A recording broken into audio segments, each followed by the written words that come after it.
Bonjour les amis, en ce dimanche, jour dominical, jour de la messe, j'ai envie de vous parler des travailleurs et du syndicalisme. Alors je sais, en général, le public qui regarde mes vidéos, le syndicalisme, c'est pas trop son truc. Et pourtant, je vous conseille d'écouter, je vous promets que ça va être passionnant.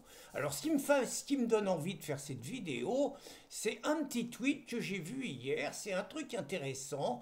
Je connais pas le contexte, hein, mais vous avez un rassemblement d'ouvriers qui sont là pour défendre leur emploi.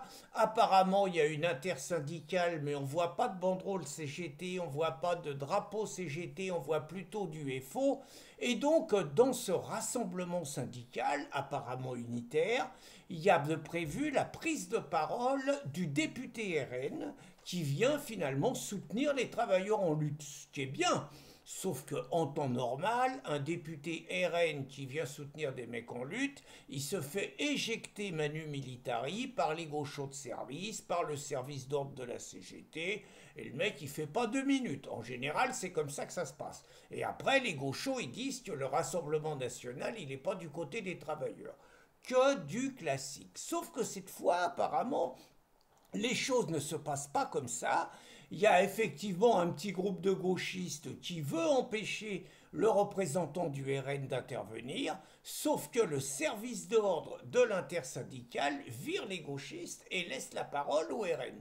Je trouve que c'est trop rare et assez unique pour ne pas être évoqué et pour ne pas féliciter les salariés et les syndicats pour leur absence de sectarisme. Alors c'est très drôle parce que dans les années 1970-1980 que j'ai bien connues, en général, les gauchistes se faisaient virer des organisations syndicales et des manifestations avec des arguments frappants, on va le dire comme ça, par les communistes, par le PC, par les gros bras de la CGT et tout, qui ne voulaient pas entendre parler des gauchistes. Il y avait des épurations régulières dans les organisations syndicales. Les gauchos essayaient de les infiltrer discrètement, avec subtilité, tout ça, et les cocos faisaient la traque aux gauchos. Et maintenant, depuis les années 2010 à peu près, on est rentré dans une autre logique. Les cocos se sont cassés la figure et maintenant, on va dire que les syndicats et notamment la CGT et la CFDT sont tenus par beaucoup de dirigeants gauchistes et que finalement, on voit la différence, c'est-à-dire que les syndicats défendent les clandestins, ce qui est une trahison quand même par rapport au monde du travail en période de chômage de masse. Ils se battent pour plein de trucs qui n'ont rien à voir avec la cause des ouvriers, ils se battent pour la Palestine, ils se battent pour le wokisme, ils se battent pour les LGBT. Bon, tous les trucs qui n'ont pas grand-chose à voir avec ce qu'ils sont au départ, c'est-à-dire la défense morale et matérielle des intérêts des travailleurs, ils sont là-dedans. Bon, c'est la dérive gauchiste. Et ce qui est très drôle, c'est que dans les années 2010, j'ai mon copain Fabien Angelman, qui était comme moi, qui était à la CGT et qui venait de l'extrême gauche, et Fabien a rejoint le Rassemblement national. Donc le Front national, ça s'appelait à l'époque, et il a pris la tête d'une liste à Hayange avec les résultats qu'on connaît, c'est-à-dire qu'il a pris la mairie d'Hayange en 2014 et qu'il est toujours maire d'Hayange.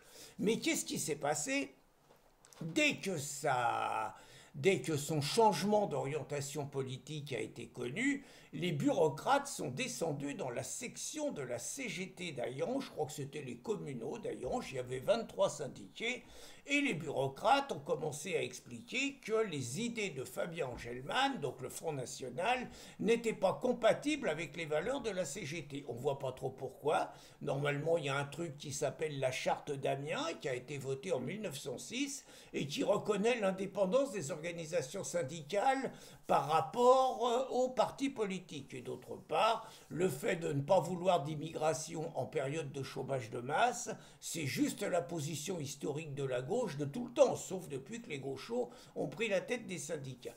Donc les bureaucrates descendent, font leur cinéma, et il y a le petit malin de service qui dit t'as raison camarade, mais regarde au dernier congrès, tu nous as raconté que c'était les travailleurs à la base qui doivent décider, donc nous voilà ce qu'on propose, on fait un vote à bulletin secret, et puis on voit si on veut toujours que Fabien ça soit le secrétaire du syndicat ou pas. Les bureaucrates sont faits comme des rats, ouais, ouais, d'accord, cravatés les bureaucrates. Et donc, vote à bulletin secret. Sur 23 voix, 20 veulent maintenir Fabien Engelmann. Évidemment, il y avait un pot de prévu, les bureaucrates se tirent en disant qu'ils ne traînent pas avec les fascistes. Et naturellement, la CGT choisit de dissoudre la section syndicale plutôt qu'elle reste dans les mains de personnes favorables au Front National. Et moi, il m'était arrivé un peu la même chose, c'est-à-dire quand j'ai organisé l'apéro saucisson pinard et les assises internationales contre l'islamisation de nos pays, je travaillais plus, mais j'étais toujours syndicat à la CGT.